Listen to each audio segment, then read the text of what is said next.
कहानी। गांव का रहस्यमयी पेड़। राजस्थान के एक छोटे से गांव में अरुण नाम का एक लड़का रहता था।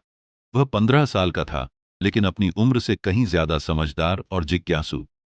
गांव के लोग उसे हमेशा कहते, अरुण, पढ़ाई छोड़कर इतना जंगल जंगल मत घूमो, इससे पेट नहीं भरता। पर अरुण को जंगल से अजीब लगाव था। पेड़ पौधों, पक्षियों और पुरानी कहानियों से उसे बहुत कुछ सीखना अच्छा लगता था। रहस्य की शुरुआत। एक दिन अरुण को गांव के बाहर बहुत पुराने बरगद के पेड़ के पास कुछ अजीब सा चमकता हुआ निशान दिखाई दिया। रात थी, पर पेड़ की जड़ों से नीली रोशनी निकल रही थी। डरते डरते उसने पेड़ की जड़ों को छुआ। तभी अचानक जमीन हिलने लगी और उसके सामने एक गुप्त दरवाजा खुल गया। जादुई लोक में प्रवेश। अंदर एक दुनिया थी, जहां हर पेड़ बोल रहा था, नदियां गा रही थीं और पक्षी इंसानों जैसी भाषा में हंस रहे थे। वहां अरुण की मुलाकात हुई वाणी नाम की आत्मा से, जो उस पेड़ की रक्षक थी।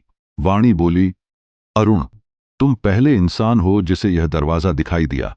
यह दुनिया केवल उसी को दिखती है जिसके दिल में स्वार्थ नहीं, बल्कि जिज्ञासा और प्रेम हो। मुश्किल और परीक्षा वाणी ने अरुण को बताया कि यह जादुई लोक धीरे धीरे नष्ट हो रहा है, क्योंकि गांव के लोग पेड़ काटकर खेत और मकान बना रहे हैं। अगर यह लोक नष्ट हो गया तो असली गांव भी बर्बाद हो जाएगा। अरुण के सामने बड़ी चुनौती थी।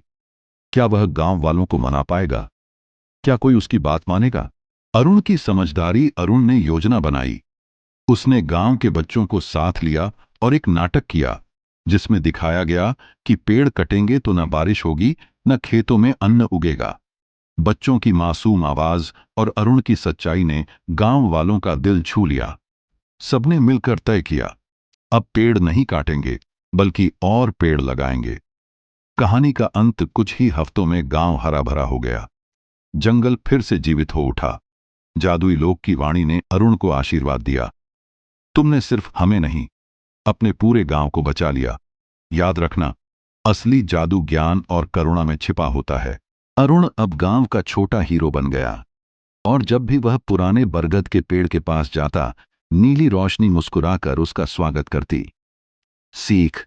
जिज्ञासा और सच्चाई से इंसान बड़े से बड़ा काम कर सकता है। पेड़ पौधों और प्रकृति को बचाना ही जीवन बचाना है।